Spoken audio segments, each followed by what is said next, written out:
Hello, my name is Vadim Kirillov, and I will be talking about the comparing the educational systems between China, Korea, Japan, and U.S. And more specifically, want to talk about the student suicide rates because I was impressed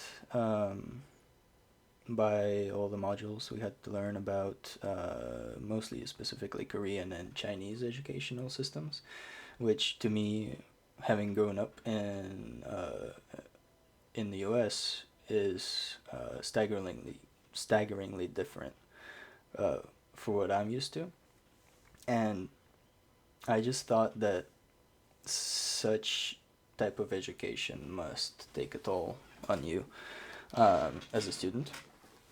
So I went ahead and looked them up, and what I found is that the Chinese student suicide rates are around 4.7 out of 100,000.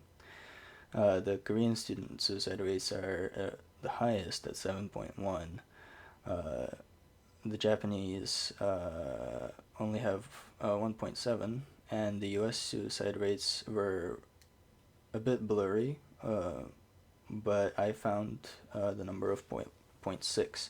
That being said, this does not include any of the attempted suicides or any of the people who have thought about suicide. It's just the ones who have unfortunately succeeded.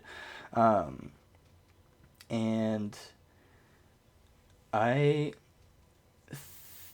think that the U.S. suicide rates might be higher than that, but that is not entirely uh, certain.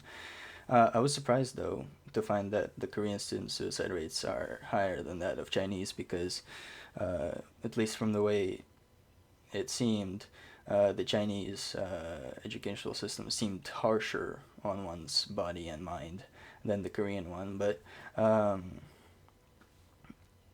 I was also surprised to how low the Japanese suicides rates were, given that Japan is rather famous for their adult suicide rates due to overworking and other stress. Now, an interesting cultural observation has been made where Eastern Asian education tends to focus on studies such as various sciences and maths, while the US education tends to focus more on developing social skills and critical thinking, which leads to an interesting issue because regarding rather Asian immigrants who come to the U.S. because they grew up in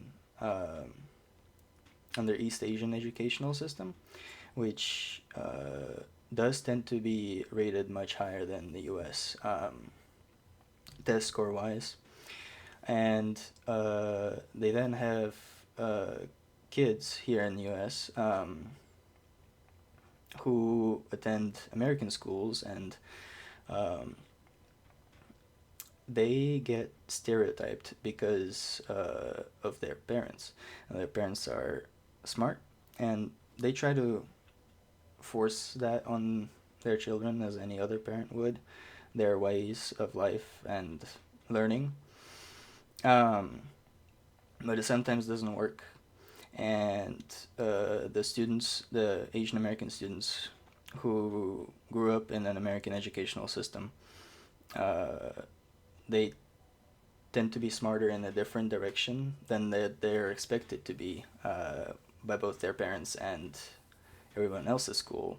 And such stereotypes can lead to uh, several very unfavorable mental issues, um, which are then which you then have to go over with a therapist and later in life, but some people don't. So it can lead to bad things. It's not a good thing, in my opinion.